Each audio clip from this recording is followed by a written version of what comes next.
All right, welcome to Ask GMBN. This is now a monthly video, Martin, where the biggest brains in mountain biking try and answer these people's questions. I actually feel like one of those people on an award show where someone's going up to accept an award on behalf of the people that haven't turned up. The big brains were busy. You've got us. We're going to try our best. But we'll do our best. Should we get into our first question quickly before anyone notices? The first question comes from Life Behind Bars 23. Hashtag Ask GMBN. Use that as well so we can find your question, pick them out, try and answer them. Would you guys ever consider having a non-pro rider as a presenter or a mascot or a guinea pig? Huh? I'm basically the undiscovered version of Sam Pilgrim. I'll pretty much ride anything. Whoa, that's quite a statement. Go on, Neil. Do we accept? You're the boss. You're the boss, dude. You can make these decisions. Well, since day one, we've kind of been YouTube channel. We're ex-pro mountain bikers. We know everything about mountain. We don't know anything. We do know something. We know our bits, don't we? So, I mean, we would consider, of course, non-pros. I guess we kind of do with our tech presenters who are kind of ex-pro mechanics and journalists, things like that. So yeah, I think we have broadened it slightly. The bit I want to pick up on is you're the next Sam Pilgrim. Wow. Well, I'm not doubting your talents. They may be very, very good, but I have only ever met one person like Sam Pilgrim in my life. He's a very special individual. Tell us your most outrageous Sam Pilgrim story. I haven't really got, you know what, he can be really crazy, but my story about Sam Pilgrim would just be the fact that he's just incredibly good. He's so much better than the videos even make him seem. He's even better than that. So it would be very hard for you to be that guy, but maybe you're similar. I don't know. Before he was doing his thing that he does now, so famous for, he was part of your crew. He was on the... Yeah, I sponsored him myself on my own bike brand. He is part of the bike tour with a leopard head. Yeah, he's fabulously talented. I can tell you that one year I did a full season of shows with him, 80 dates, 5 shows a day, and in his trick bag for every single show was 360 tail whip, tuck no hander backflip, all sorts of tricks. In the entire season, I saw him dab on a landing once. Yeah. Incredible rider. But who knows? You could be the next one. I doubt it. Right, Shredder Dave with a meaty question here. Yes. There seems to be a lot of bad news at the moment about race teams closing, bike manufacturers not being able to sell bikes. Is the mountain bike industry in terminal decline? Oh, God. Terminal? Oh, God. Well, I'll tell you what, it ain't in its best state it's ever been in. That's true. I think we're hearing lots of rumblings. Obviously, the teams, we've heard about that, not continue for next year.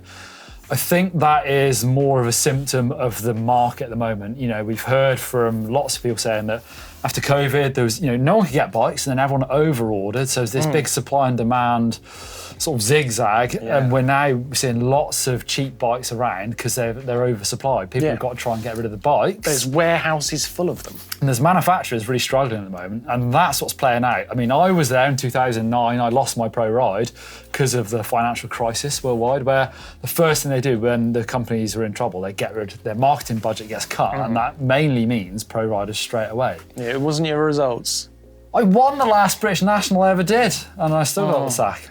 Yeah, okay. Well, I didn't get the sack. That's a bit harsh. Yeah, the team wound up. They couldn't afford to do it, so I lost my ride. It is a shame. What teams do we know that are closing down this year then? So they're the Ibis Enduro team, GT Enduro team. I think there's more. I can't remember it anymore. Wow. You've asked those. You put me on the spot. I've definitely heard rumbles of a few, but I won't mention them because I don't know if it's true. And bike brands, yes, and bike brands in trouble. But it's basically just, I mean, we're all suffering, not just in the bike industry, cost of living crisis, inflation, all sorts of things. Shredder Dave, I'm not an economist. However, I am paying a mortgage.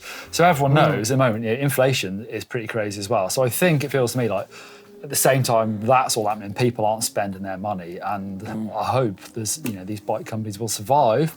I have a feeling that there's a couple that may not. And having been through the experience, like you say, in 2009, after the financial crisis, where everything was fixed, how long do you think the bike industry took to recover? Because it tends to be an industry that can react to these sort of things quite quickly.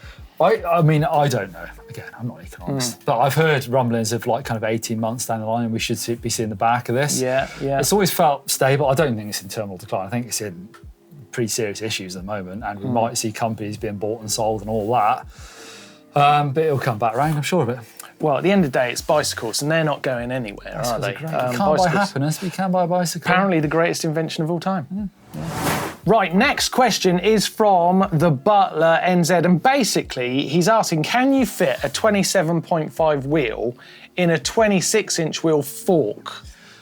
He's asking some other stuff. Full questions there for you on the screen, but I think that's basically the main question. Yeah, there's not really an answer to that. It's a maybe. I've done this back in the early days when I got a Santa Cruz Bronson, I believe, the first 27.5 wheel bike I got. And they didn't have the forks at Fox at the time, so I did stick 27.5 in a 36 fork. However, it was tight. This is going to depend on the rim you're using and the tyre, more importantly. This, the little fuzzy bits on your tyre, that would drag on the crown, but it worked. But that was I raced it in summer conditions. Yeah. A big race in the Alps. In the winter, you haven't got much clearance, so I'm probably saying maybe, but probably not. Yeah, I mean, obviously there's some things there that would need to be in place. It would have to be a disc brake wheel. It depends how old you're going back on your 26-inch fork, but yeah, obviously a rim brake wouldn't line up. And yeah, then it's just going to come down to that clearance. And I guess if it does fit, it's basically fine. Yeah, I would try it. See if you can borrow a wheel off your mate. Stick it, see if it works. Let us know, Butler NZ, if it works, and yeah, hope that was helpful. Okay, next question from Blur Glide. This is actually referring back to the last Ask we did last month. We talked about frame storage. Is it useless? And we said, there's a void inside the frame. Yeah, why not use it? And actually, here, Blur Guide says, what I'd like to see is an airtight down tube. You can pump up to 100 PSI and use it to fill your tyres. Genius. It's like a tube. No, right. Would that work?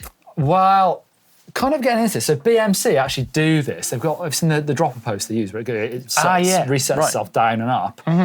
However, it's called the auto dropper seat posts, and they pressurise it. Basically, it's not completely perfect seal, I don't think. So they tell you how many times it lasts. I think it's like 100 times, something like that, and then you have to pump it back up. So I think if you were to do this properly, you'd have to really overbuild this thing. Imagine if it was carbon fibre, you'd have to really get the strength. Because of that pressure that would be in there. 100 PSI is a lot, isn't it? Yeah, I guess it is. So, and I would think you're riding that thing. Imagine if something hits it at the bottom.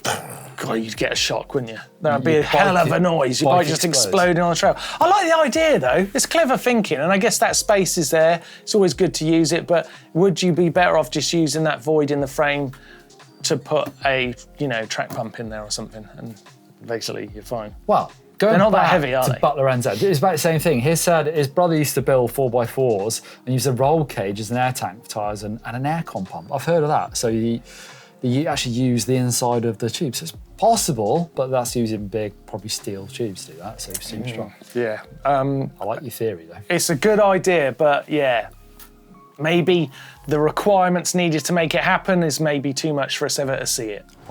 Okay, next question from Joshy Smith. Neil, what would be a good weight for a freeride full-face helmet? Good weight. Well, it depends. Essentially the heavier it is, the more material it is, the stronger it is. So we'll take a look at a few helmets. Starting off, we've got one of these Smith in here. So this is their Smith mainline, which is not necessarily a freeride full-face helmet. This is more of a vented, more enduro style. But this is actually certified for downhill racing. So there's an ASTM downhill mountain bike racing helmet standard. So it's more stringent than the normal CPSC standard. So basically anything above that should be strong enough. That's been certified to be that. Obviously it needs higher impact levels of protection, things like that. And this weighs 770 grams. So that is on the lighter end of the scale because it's vented and it's more breathable. However, if you look at sort of the chunkier full face helmets, something like a Bell Full 10, which is carbon fibre, that weighs in at a kilogram, so 1,000 grams, even though it's carbon, so relatively light. Same for the Fox Rampage Carbon, that is 1,200. So using carbon fibre, these are expensive helmets as well. Yeah. So you're looking around that kilo mark for those chunkier, heavyweight helmets. Obviously, non-carbon helmets, way more than that. Yeah. I tell you what, just a little side story on heavy helmets. I had one of my helmets that I'd had some Sharpie art done on, glossed by Fat Creations, lacquered, and Alistair there said he's going to have to go really thick with the lacquer because obviously the Sharpie Art's a bit bumpy, and it come back and it is the heaviest. It's like a bowling ball. Yeah. You can no longer wear it out on the trail. He did actually warn me about that, but yeah, you can make your helmet too heavy. Don't get it varnished. I notice the difference when I go from one of these to I ride a motorbike as well. You stick a motocross helmet on, they're a lot heavier than these things as well. All right, that's it for Ask GMBN. Martin, tell the viewers how they can get involved. Well, it's very easy. In the comments down below, just use the hashtag AskGMBN and ask your question away. In fact, use your hashtag AskGMBN on any video you like. We'll find those questions and we could be answering them next month on GMBN. We'll hunt you down and answer your question for you. Yeah. How's about that? See you next time.